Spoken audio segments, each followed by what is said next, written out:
Ya, bismillahirrahmanirrahim. Assalamualaikum warahmatullahi wabarakatuh. Alhamdulillah wassalatu wassalamu ala Rasulillah nabiyina Muhammadin wa alihi wa sahbihi wa man wala. La haula wa la quwwata illa billah. Amma ba'd. Abu Umu yang dirahmati Allah Subhanahu wa taala, alhamdulillah kita lanjutkan pembahasan buku pedoman kesantrian. Kali ini saya akan membahas pada pasal 3 dan pasal 4 insyaallah.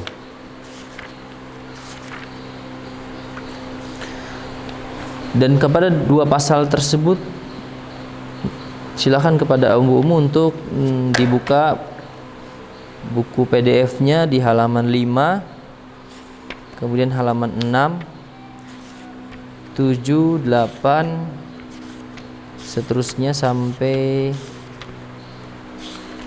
halaman 14, kemudian sampai halaman 19. Nah, dari halaman 5 sampai halaman 19. Bismillah, kita mulai. Pasal ketiga, pelanggaran dan hukuman. Pelanggaran yang dimaksudkan di sini adalah segala bentuk sikap, tindakan, perbuatan yang secara langsung maupun tidak langsung. Jadi perbuatan, sikap, tindakan secara langsung atau tidak langsung, disengaja atau tidak disengaja, telah menyalahi dan bertentangan dengan kaidah agama Islam dan tata tertib yang berlaku di Ma'had Tahfiz Al-Yusra. Segala bentuk tindakan, baik berupa ucapan atau sikap yang dilakukan oleh santri, baik dia lakukan secara sengaja atau tidak sengaja, secara langsung atau tidak langsung, artinya dia yang melakukan atau melalui perantara orang lain, dan perlakuan atau sikap ucapan dia ini bertentangan dengan kaidah agama Islam serta bertentangan dengan tata tertib Ma'had Tahfiz Al-Yusra yang berlaku, maka inilah yang disebut sebagai pelanggaran. Segala bentuk pelanggaran yang dilakukan oleh santri akan mendapatkan nasihat tentunya. Nasihat, kemudian ada hukuman atau sanksi sesuai dengan aturan yang telah ditentukan. Sehingga siapapun santri yang melanggar tata tertib, maka dia akan diberikan pembinaan berupa nasihat atau berupa sanksi sesuai dengan tertib yang berlaku. Hukuman atau iqab, para santri menyebutkannya dengan iqab, ya. Hukuman atau iqab adalah segala bentuk tindakan yang diambil pihak ma'had terhadap santri yang melakukan pelanggaran. Santri melanggar, maka dia akan mendapatkan iqab, dan iqab diberikan dari ma'had kepada santri tersebut. Dan tentunya dengan tujuan adalah memberikan nasihat dan mengingatkan santri yang bersangkutan agar dia bertobat dan tidak mengulangi lagi. Sehingga Abu Umu yang dirahmati Allah Subhanahu wa taala, jika ada ananda dari anak-anak Abu Umu sekalian yang diberikan iqab, diberikan sanksi atau hukuman dalam bentuk apapun dari ma'had, maka hakikatnya dia adalah sedang diberikan nasihat. Dia sedang diberikan cara bertanggung jawab atas apa yang dia lakukan, agar dia jera, agar dia tidak mengulangi perbuatan yang salah tersebut, agar dia kembali kepada jalan yang benar dan dia bertobat kepada Allah Subhanahu wa taala dengan taubatan nasuha yang akhirnya dia menyesalinya dan tidak melakukannya lagi, sehingga jadilah dia santri yang taat kepada Allah dan Rasulnya insyaallah. Kemudian bentuk hukuman. Bentuk hukuman yang kami tetapkan di sini ada 6, ya. Ada 6 bentuk hukuman. Ada hukuman fisik, ada hukuman psikologis, ada hukuman institusi, ada hukuman materi, ada hukuman kognitif, dan hukuman tambahan-tambahan. Adapun bentuk hukuman fisik, insya Allah kami berkomitmen keras bahwasanya tidak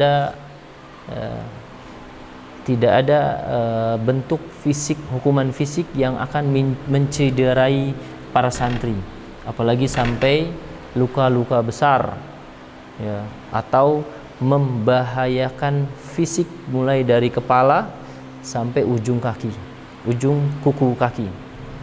Insya Allah kami berkomitmen tidak ada hukuman yang bersifat kekerasan fisik, apalagi tanpa ada alasan syar'i di sana. Adapun yang dimaksudkan hukuman fisik yaitu berupa membersihkan kamar mandi atau membersihkan area mahat. Jadi pemahaman hukuman fisik yang kami berikan kepada santri adalah hanyalah berupa membersihkan WC atau kamar mandi dan membersihkan area mahat. Nah, tidak ada insya Allah hukuman fisik berupa tadi ya, tangan ya, seorang musyrif misalnya atau seorang guru yang memukul, atau kaki, atau benturan-benturan atau kekerasan yang lainnya, yang hal itu justru dilarang oleh agama kita. Dilarang oleh agama kita. Hanya saja di dalam sebuah hadis Nabi SAW memerintahkan kepada seorang anak yang sudah berumur 7 tahun lebih atau 7 tahun atau lebih, ketika dia tidak melaksanakan sholat, maka Nabi memerintahkannya untuk memukulnya, tentunya dengan catatan oleh para ulama di sini, memukul dengan pukulan yang tidak menciderai, yang hanya memberikan sebuah teguran. Nah, kemudian yang kedua adalah hukuman psikologis. Berupa apa? Berupa memberikan pengakuan telah melakukan pelanggaran di tempat yang ditentukan. Jika ada santri yang melakukan pelanggaran di asrama, maka dia harus mengakuinya bahwa dia melakukan pelanggaran di asrama. Ya, tata tertib di asrama dia langgar, maka dia harus mengakui pelanggaran tersebut. Atau dia melakukan pelanggaran di kelas, atau di kantor, atau di masjid, atau di tempat-tempat yang lain. Ya. Jenis pelanggaran dan bentuk hukuman ditempel di papan pengumuman. Jadi santri-santri yang melanggar pada tempat-tempat tersebut, maka dia akan diberikan hukuman berupa informasi hukuman yang akan ditempel di papan pengumuman. Misalkan si fulan, berikut nama daftar nama-nama santri yang melakukan pelanggaran A, ya, pelanggaran X. Namanya adalah pertama fulan, yang kedua fulan kelas X, fulan yang kedua fulan bin fulan kelas X, dan seterusnya. Nama-nama tersebut akan ditempel di pengumuman sebagai bentuk hukuman. Dengan ketika dia melihat namanya tertempel ya di papan pengumuman tersebut, maka diharapkan dia malu dengan informasi tersebut. Ada rasa malu sehingga dia tidak mengulanginya lagi. Adapun hukum institusi adalah tidak diperbolehkan izin keluar ma'had sampai batas waktu yang ditentukan. Jika ada santri yang melanggar sebuah pelanggaran dan diberikan hukuman berupa hukuman institusi, maka santri tersebut tidak boleh keluar dari ma'had ya. Misal, yang seharusnya jadwal penjengukan hari Ahad ya, di setiap Ahad pekan sekian dia boleh diajak keluar untuk jajan, untuk belanja oleh orang tuanya, maka karena dalam masa hukuman santri tersebut tidak boleh keluar. Ya, tidak boleh keluar. Atau santri tersebut melakukan pelanggaran dan bertepatan dengan waktu liburan pulang, maka santri tersebut ketika melakukan pelanggaran dan diberikan hukuman institusi, dia tidak berhak untuk pulang pada hari di mana seluruh santri berjadwal pulang, karena dalam rangka menjalankan hukuman. Demikian juga pemberitahuan secara lisan atau tertulis pada orang tua wali santri, ini termasuk hukuman institusi. Jika ada wali santri Abu Umu menerima surat ya, pemberitahuan secara lisan atau bahkan secara tertulis dari kepala bidang kesantrian kepada orang tua, maka hal ini adalah termasuk hukuman institusi yang diberikan kepada ananda ya. Demikian juga ya, jenis dikeluarkan dari ma'had ini termasuk hukuman institusi. Jadi kalau ada pelanggaran yang dilakukan, apalagi pelanggaran dengan pelanggaran kategori level 2, berat level 2 atau yang sangat berat, maka santri ini langsung dikeluarkan dari ma'had. Nah, dan yang keempat adalah hukuman materi berupa membayar denda sesuai dengan ketetapan yang telah ditentukan. Misal santri di asrama dilarang membuang sampah sembarangan, Kalau santri membuang sampah sembarangan di asrama, maka akan dikenakan denda Rp2.000 per sampahnya. Ini contoh seperti itu. Atau di kelas, dia membuang sampah sembarangan di kelas, dia akan dikenakan denda Rp2.000. Atau contoh-contoh yang lainnya. Mengganti barang atau benda milik mat atau milik santri atau pihak lain yang dihilangkan atau dirusak dengan materi yang sama. Ya. Misalnya santri merusak ember fasilitas kamar mandi, maka dia harus menggantinya, ya, atau merusak fasilitas yang ada di masjid, ya, berupa rak misalnya, atau jendela atau pintu yang dia bercanda kemudian terjadi pecah, rusaknya jendela atau apa. Nah, santri tersebut setelah ditetapkan menjadi pelakunya melakukan hal tersebut, maka dia harus mengganti barang yang hilang tersebut atau rusak. Atau contoh-contoh yang lain. Hukuman kognitif berupa berceramah di hadapan asatidzah atau santri, menghafal ayat Al-Quran atau hadis, merangkum kitab, membuat semacam karya tulis Islami.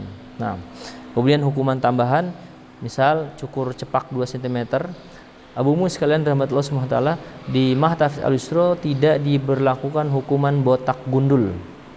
Tidak diberlakukan hukuman botak gundul. Sehingga rambut santri tidak terlihat 1 senti pun gundul. Ini tidak dianjurkan dan tidak diterapkan hukuman tersebut. Sehingga bagi santri yang dihukum dengan hukuman botak, maksudnya adalah cepak, ya, cepak 2 cm atau 2 mili, ya, kalau ukuran alat cukurnya. Bisa juga berupa pemanggilan orang tua, ya, atau meminta tanda tangan atau nasihat dari beberapa asatidzah melalui surat pernyataan dari kesantrian. Nah, itulah bentuk-bentuk hukuman yang diterapkan di Mahtafidz Al-Yusra. Yang keempat, pada pasal pelanggaran dan hukuman adalah jenis pelanggaran. Nah, ini dia yang saya maksud di pembahasan kemarin terkait jenis pelanggaran, ya, dimana Abu-umu sekalian, saya tidak akan membacakan secara detail poin-poin tersebut, hanya saja saya memerintahkan dan menyarankan kepada Abu-umu untuk membaca secara seksama, membaca satu persatu poin-poin tersebut, ya, dari poin 1 sampai 116 yang sudah kami sebutkan di jenis pelanggaran serta dikategorikan kategori apa hukuman tersebut, pelanggaran tersebut, ya, dan keterangannya. Silakan Abu-umu membacanya saja. Setelah dibaca dan dipahami, jika ada yang ingin disampaikan berupa pertanyaan-pertanyaan, nanti akan kami berikan waktunya di grup WhatsApp insyaallah pada jadwalnya. Nah, kemudian proses pembinaan dan pemberian sanksi reguler berjenjang. Abu-umu sekalian yang dirahmati Allah Subhanahu wa taala, santri yang melakukan pelanggaran dengan kategori pelanggaran yang biasa, ya, atau pelanggaran tersebut masih bisa ditoleransi dari segi syar'i, dari segi agama, segi akhlak, atau dari segi kemaslahatan, maka dia akan diberikan pembinaan melalui tahap-tahap, ya, proses sebagai berikut. Santri ini melakukan pelanggaran dan pelanggarannya pelanggaran biasa, dan dia masih diberikan toleransi dari sisi syar'i, agama, ya, dari sisi akhlak, dari sisi kemaslahatan, maka dia akan diberikan pembinaan secara terproses. Adapun prosesnya adalah dia diberikan peringatan lisan, kemudian diberikan peringatan tertulis, kemudian diberikan surat pernyataan pelanggaran, ya, membacakannya di depan umum bahkan. Kemudian diskorsing tidak ikut KBM di kegiatan mahat yang lain dan kegiatan mahat lain, ya. Jadi di stop kegiatan KBM santri tersebut, tidak ikut kelas dan tidak ikut halakoh misalnya, dan tidak kegiatan ekstrakurikuler juga, sehingga santri tidak melakukan aktivitas KBM. Atau dikonferensi kasuskan, dimahkamahkan, dibuat sebuah pengadilan, ya, dibuat sebuah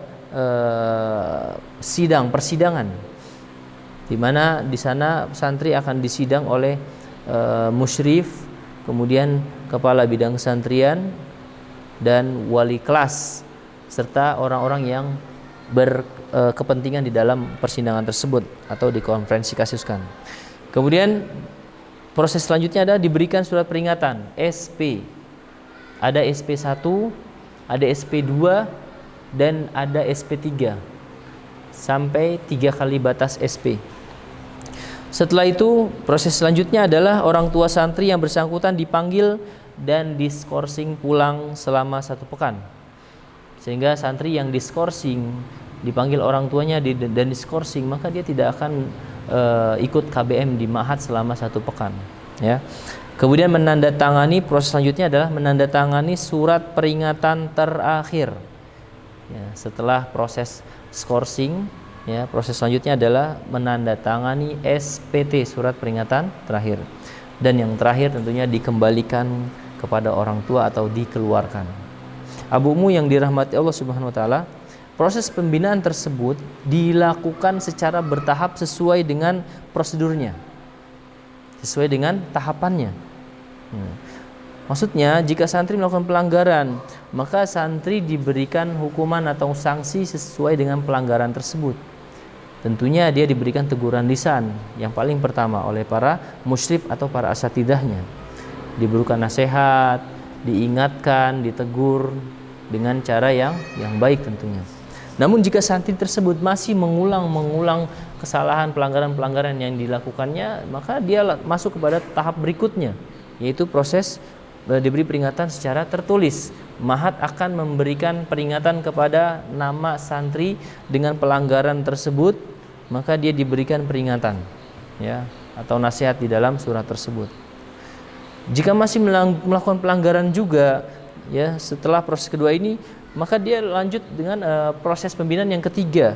Jika masih melakukan lagi, maka lanjut kepada proses yang keempat, kelima, keenam, sampai pada akhirnya santri tersebut akan dikeluarkan jika memang benar-benar santri tersebut mengulang-ulang pelanggaran dan tidak jera serta taubat dengan taubatan nasuha.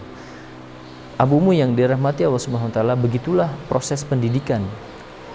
Begitulah pembinaan di dalam menerapkan kedisiplinan, tentunya dengan memberikan banyak udzur, memberikan banyak dispensasi dan maklum kepada santri, sehingga kami tidak memberikan hukuman secara secara amburadul, ya, secara paksa, secara asal-asalan atau secara keras, tidak. Tetapi kami memberikan pembinaan secara baik, bertahap, secara hikmat. Dan alangkah baiknya jika santri tersebut cukup dengan teguran lisan, kemudian dia bertobat dan dia tidak melakukan pelanggaran lagi. Inilah yang kita inginkan. Namun di perjalanannya nanti banyak ada saja santri yang akan melanggar dan dia melakukan pelanggaran dengan berulang-ulang. Namun demikianlah prosesnya, tahapannya yang perlu Abu Umu ketahui, sehingga manakala Abu Umu diberitahu oleh pihak Ma'had untuk di pemanggilan, ya, dipanggil ke Ma'had, ya, oleh kesantrian terutama, maka urusannya bisa jadi adalah urusan sanksi, ya, urusan pelanggaran anaknya. Demikian juga kalau dipanggil ternyata adalah untuk diskorsing, apalagi dipanggil untuk mengambil anaknya untuk dipulangkan. Nah, taib. Kemudian Abu Umu sekalian rahmatullah SWT, yang kedua adalah proses pembinaan dan pemberian sanksi khusus kasuistik. Kalau yang tadi kasusnya adalah reguler, ya, dan dia berjenjang tahapannya, prosesnya ada. Tapi kali ini adalah kalau ada santri yang melanggar dengan pelanggaran yang kategori pelanggarannya adalah jenis pelanggaran level berat, level 2 atau bahkan sangat berat, ya. Dan jika dia melakukan pelanggaran tersebut, ya, apalagi pelanggaran tersebut sudah tidak bisa ditoleransi dari sisi syar'i, dari sisi agama sudah tidak bisa ditoleransi, dari segi akhlak juga tidak bisa ditoleransi, bahkan dari sisi kemaslahatan juga tidak bisa ditoleransi, maka pelanggaran yang dilakukan oleh santri dengan pelanggaran tersebut, dia akan diberikan pembinaan, tetapi tidak melalui proses yang di nomor 5 pada pasal ini, yaitu pembinaan dan pemberian sanksi reguler berjenjang dengan 9 tahapan tadi, tidak. Tetapi ini langsung kepada proses pembinaan secara khusus, berupa yang pertama, langsung dikonferensi kasuskan, ya, dibuat persidangan secara khusus oleh kabid kesantrian, kepala bidang kesantrian, oleh wali kelas, oleh musyrif, atau bisa jadi orang yang berkepentingan yang lain, bisa jadi mudir langsung, ya. Atau dia bisa jadi diskors langsung, dipanggil orang tuanya diskors selama sepekan misalnya, karena pelanggarannya sudah berat. Bisa jadi lebih dari seminggu diskorsnya, tergantung pelanggaran yang dia lakukan. Atau tergantung hasil musyawarah mudir dengan kabid kesantrian dan yang lainnya. Atau langsung diberikan SPT, surat peringatan terakhir, ya. Atau bisa langsung dikembalikan kepada orang tua, yaitu dikeluarkan dari ma'had, ya. Keputusan terhadap pilihan pembinaan dan sanksi kasus kasuistik ini, ya, atau yang di atas, dibicarakan melalui rapat pimpinan ma'had. Tentunya Abu sekalian, jika santri melakukan pelanggaran-pelanggaran yang kategori berat level 2 atau sangat berat, sebelum kami menentukan hukuman 4 pilihan di atas, pastinya akan dilakukan rapat pimpinan terlebih dahulu, musyawarah terlebih dahulu, sehingga apa yang kami putuskan nanti adalah hasil musyawarah. Nah, kemudian proses pembinaan dan pemberian sanksi kasus khusus kasuistik ini akan langsung disampaikan kepada orang tua santri. Jadi Abu sekalian, jika dipanggil atau diberikan surat resmi dari ma'had terkait pembinaan dan pemberian sanksi khusus kasuistik ini, maka artinya sanksi santri tersebut, ya, dalam masalah besar, yaitu santri yang bermasalah dengan kategori permasalahan pelanggaran berat level 2 atau sangat berat, ya. Nah, Abu sekalian rahmatullah subhanahu wa ta'ala, demikian bab kedua dan bab ketiga yang kami sampaikan. Jika ada pertanyaan yang ingin disampaikan terkait poin tersebut, dipersilahkan kita diskusikan di grup WhatsApp insyaallah. Wallahu a'lam bissawab, wa sallallahu ala nabiyyina Muhammadin wa akhiru da'wana anil hamdulillahi rabbil alamin. Wassalamualaikum warahmatullahi wabarakatuh.